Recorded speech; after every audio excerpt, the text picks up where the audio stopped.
guys.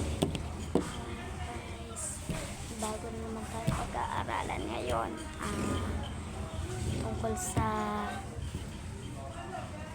John 3:16. Kaya unahin muna natin sa John 3:8 na sinabi doon, malibang ipinanganak muli ang isang tao, hindi niya makikita pag-aari ng Diyos.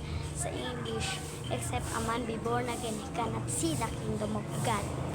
Ibig sabihin po, kailangan mo na mag-born again ang tao, spiritual. Hindi po siya nakawan spiritual mismo. Hindi po siya babalik agad sa magulang. Nilipit siya tapos babalik sa sinapupunan ng ina niya.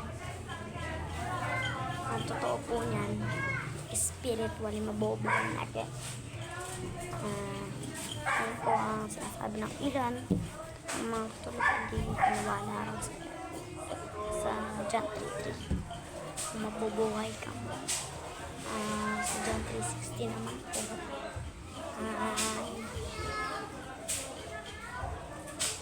Sa John 3:16 naman po, for God so loved the world, sapagkat gayon na lamang pag-ibig ng Diyos sa sanlibutan, kaya ibinigay niya ang kanyang kaisa-isang anak upang sino mga sumampalataya sa kanya ay hindi mapahamak, kundi magkaroon ng buhay na walang hanggan. Amen. Amen po. Kung naniniwala po ka na bubuhayin ka ng Diyos, bibigyan ka ng buhay na walang hanggan, ganap, tapos masampalataya ka, comment mo dyan sa link na yun. Amen.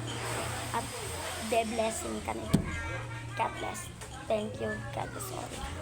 Ito na nga po pala yung ginagawang church. Ito po. Ginagawa po namin yan. Ginagawa po yung church na yan. Ayan po. Ayan. Ayan po. Malapit na siyang magawa. Hehe. Nakakapag-church na ulit kami. 1 buwan po yan. Yan. Yan. Dito tayo. Yan po yung mga gagawa na. Ayan po yung pastor namin. Ano sabi daw? Dugay na. Matagal.